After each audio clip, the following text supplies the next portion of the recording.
D G I S P R major general Asif Ghafoor کو ان کے عہدے سے ہٹا کر میجر جنرل بابر افتخار کو نیا D G I S P R مقرر کر دیا گیا۔ میجر جنرل آصف غفور نے اپنے آخری ٹویٹ میں لکھا ہے کہ الحمدللہ، میں تمام لوگوں کا شکریہ ادا کرتا ہوں جو میرے سے منسلک رہے۔ میں ان تمام میڈیا کے لوگوں کا شکریہ ادا کرتا ہوں۔ میجر جنرل آصف غفور نے اپنے ٹویٹ میں لکھا کہ میں تمام پاکستانی عوام کا شکریہ ادا کرنا چاہتا ہوں جن کی محبت اور مدد میرے ساتھ شامل حال رہی، اور میں نئے D G I S P R کو خوش آمدید کہتا ہوں اور ان کے لیے انہوں نے نیک خواہشات کا اظہار کیا۔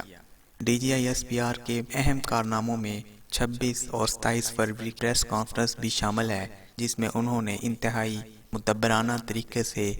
پاکستان آرمی کی میڈیا اسٹریٹجی کو انتہائی دور اندیشی سے مرتب کیا اور پاکستان کی اسٹریٹجی پوری دنیا کے سامنے واضح کر دی، اور جس کا اعتراف انڈین آرمی نے بھی کیا، جس میں انہوں نے کہا کہ پاکستان کی میڈیا اسٹریٹجی ہماری آرمی سے کئی گنا بہتر رہی۔